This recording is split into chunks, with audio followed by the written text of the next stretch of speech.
In our next session in Adobe InDesign, we're going to take a look at a technique that is very common when people work on creating a newsletter or a magazine or a newspaper, like at the high school when they do the school newspaper, or even when they do the yearbook. They run into this kind of a workflow.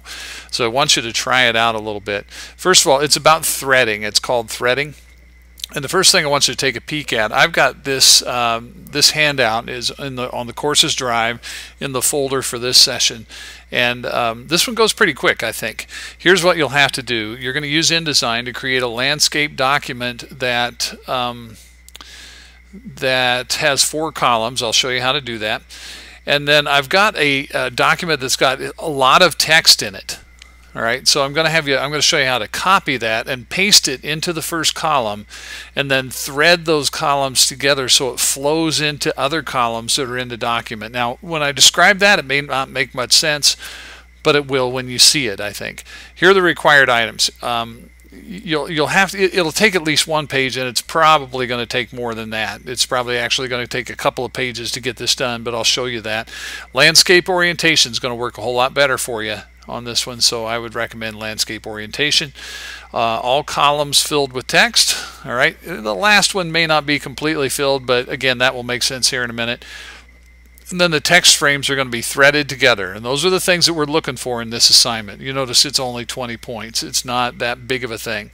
I'm going to do a little demo here in a minute of how you do this. The copying of the large amount of text, I've got a document for you to work with there, and it will be on the courses drive in the assignments folder, so that'll be ready to help you. And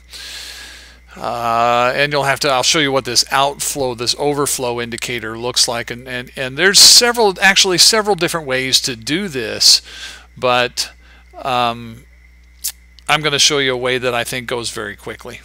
Okay, a few tools that you'll need there, and the normal routine when you save your work. This says submit the file on My Big Campus, but again, that's not correct. What you would do is drag it and drop it into your turn in folder. All right, so I'm going to get this out of the way here, and let me first of all, I'm just going to fire up InDesign. I'll get that going here, and you can do the same when it's time to get started. I'll fire up InDesign. The first thing I'm going to do is open up kind of what this is going to look like and it won't look exactly like this, but you see that this is a document that has 4 columns on it, and we're looking at page 1 of the document, and as I go on to page 2, here's 4 more columns of text, and don't worry about reading the text right now, and there's page 3, and this one goes on to page 4. Finally, the text runs out. What we're really looking at here is just taking a large amount of text and flowing it from one column to another, and it's going to look sort of like this when you get done. All right, I'm going to go ahead and close this and get into the demonstration of what I want you to do. Okay, we're going to start off by creating a new document, and there are some things that are going to be important here. First of all, we want we want landscape orientation, so you need to click on this button right here for landscape orientation. Now, we haven't done anything with this in previous sessions. We're going to change the number of columns, so I'm going to bump the columns up to 4. I want 4 columns right here. All right, so I've got landscape orientation and 4 columns, and that is good enough. So I'm going to go ahead and click OK, and it will prepare that document. Now, these columns that you see here are not text boxes. You have to make sure you understand that they are not text boxes. Okay, they're guides for where you can lay columns out, and I'm going to use them here in a minute. And there's one, there's one right here, and this space in between them that's kind of marked off by these purple lines, that's called gutter. That's empty space. It's called right in there. That's called gutter. Empty space in between the columns. All right, you can see it kind of marked out there. So there's 1, 2, 3, 4 columns in this document. All right, now first thing you'll need to do, I'm just going to go ahead and take the type tool, and as carefully as I can, I'm going to drag out a type column or a text column in that first column guide right there on the left hand side of this document. Okay, I'm not going to do anything with master pages or anything. I'm just going to drag out a text box in the first column of this page. All right, now this is where we need that big long document that that I have for you to use.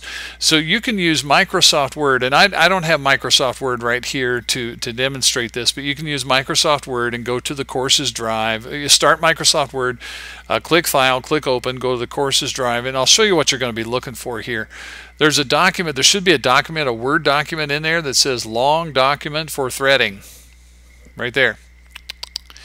All right, so I'm just, the way I'm going to do it here on my Mac is I'm just going to double click that and open it up, and I'll clear all this warning box, get rid of that.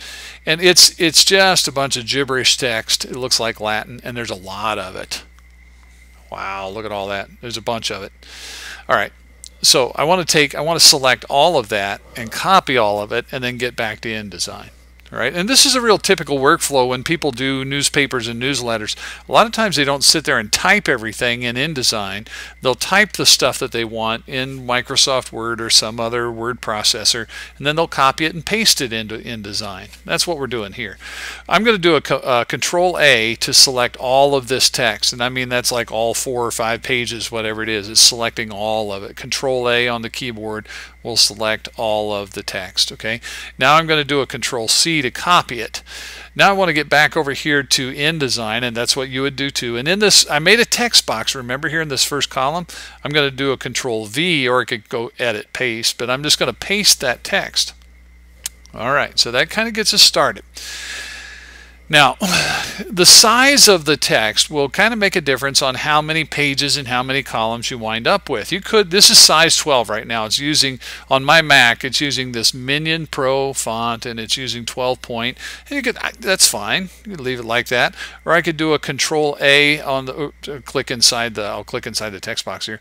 Do Control A, and I could size that down. Maybe I'll make it 10 points and make the text a little bit smaller. All right, that doesn't really matter that much. What we're going to do is going to work whether you do that or not. It doesn't really matter. All right, now let's take a look at how we're going to flow this text into other columns. Now this is kind of important. You got to click on the selection tool here, the black arrow tool.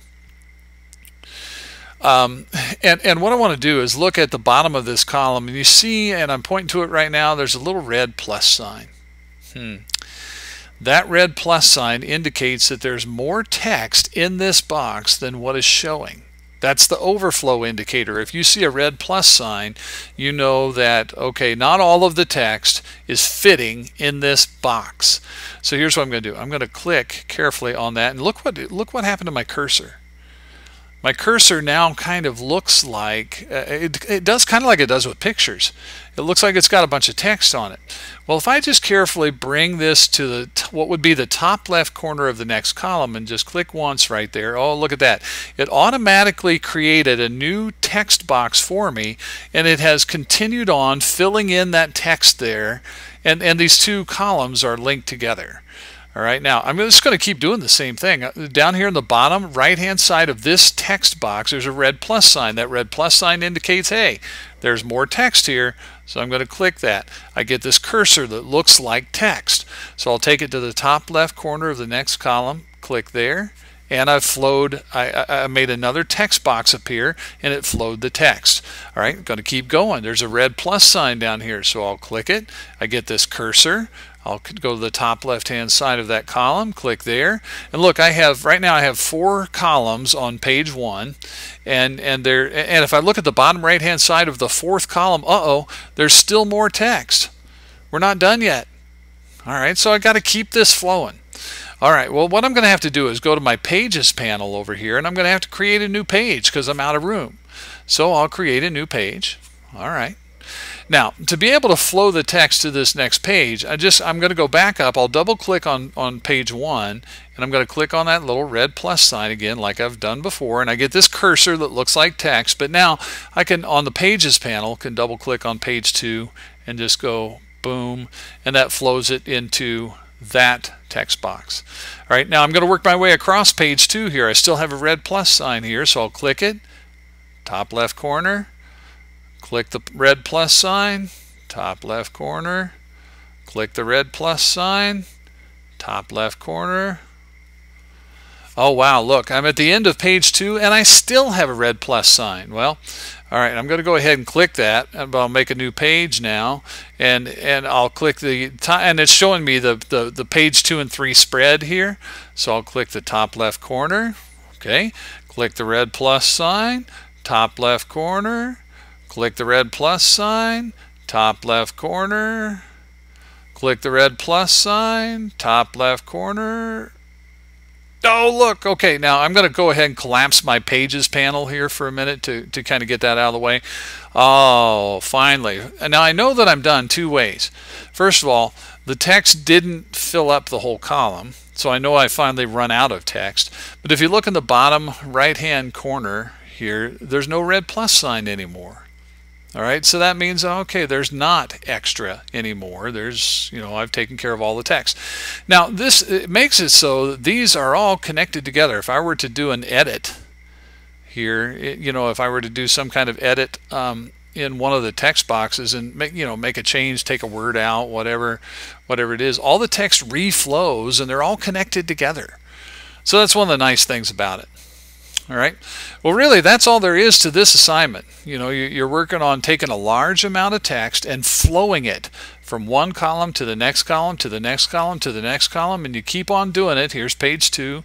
Here's page 3. Finally, in this fourth column of page 3, it comes to an end. Now, again, that was partly for me because of the size of the text that I used. I used 10-point text. If you use bigger text, it's going to take more pages. So this is it. All right, that's all you have to do on this assignment. So when it's done, you go to File, you go to Save As, you make sure you get to your Drive H. I would recommend that you just call this one Thread or Threading. All right, save it on Drive H, and then you would have to drag it and drop it into your Turn-In folder on Drive L. Hey, that one's it. That's it. That's how you do that one. Have at it.